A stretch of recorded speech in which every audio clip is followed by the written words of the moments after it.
नमस्कार दोस्तों, आप सभी का स्वागत है आज की इस बड़ी खबर में। जी हां दोस्तों, आप लोग को बता दें, जैसे कि आप सभी को पता होगा, नेपाल के विराटनगर में, जी हां दोस्तों, बरजू ताल में खेसारी लाल यादव का स्टेज शो था, जो कि उसमें हजारों की भीड़ उपस्थित थी। जी हां दोस्तों, और खेसारी लाल यादव वहां स्टेज शो क्यों नहीं कर सके और इतनी भगदड़ और मारपीट क्यों मच गई, इस वीडियो में हम पूरी जानकारी सही तरीके से बताने वाले हैं। जी हाँ दोस्तों, आप लोग को बता दें, कहा जा रहा है कि वहाँ मेला का आयोजन हुआ था। जी हाँ दोस्तों, और उस मेला में खेसारी लाल यादव को भी बुलाया गया था टिकट रख कर। जी हाँ दोस्तों, टिकट का पैसा था जिसको लोग खरीद कर खेसारी लाल यादव को देखने वाले थे।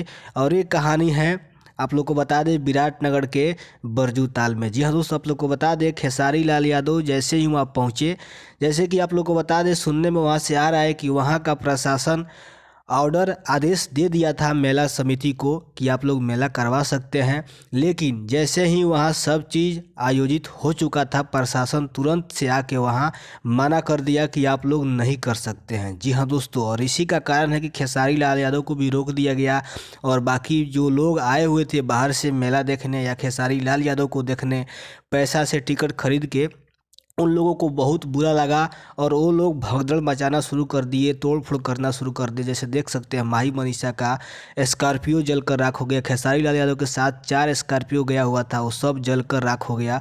और मेला समिति, साथ ही खेसारी लाल यादव का भी संपत्ति का नुकसान हुआ है। और इसका संपत्ति का भरपाई कौन करता है, मेला समिति या खेसारी लाल यादव खुद अपने ऊपर उठाते हैं, इसका तो अभी कोई जानकारी नहीं है। लेकिन आप लोग को बता दें दोस्तों, इसमें ना मेला समिति का गलती है ना खेसारी लाल यादव का गलती है। गलती है तो वहाँ नेपाल प्रशासन का। जी हाँ दोस्तों, नेपाल प्रशासन पहले ऑर्डर दे देती है कि आप लोग मेला करा सकते हैं, प्रोग्राम करा सकते हैं। लेकिन जैसे ही प्रोग्राम चालू होने वाला था, यानी कि आज आयोजन था, और आज से आके प्रशासन मना कर देता है कि आप लोग ये आयोजन आज नहीं कर सकते हैं। जी हाँ दोस्तों, तो खेसारी लाल यादव का शो भी नहीं हुआ, मेला भी नहीं हुआ, पब्लिक भड़क गई और ऐसा भगदड़ मच गया। तो नमस्कार, आज के इस वीडियो में इतना ही। अगर ये मेरा वीडियो आप लोग को अच्छा लगा हो तो वीडियो को लाइक शेयर जरूर कर दीजिएगा।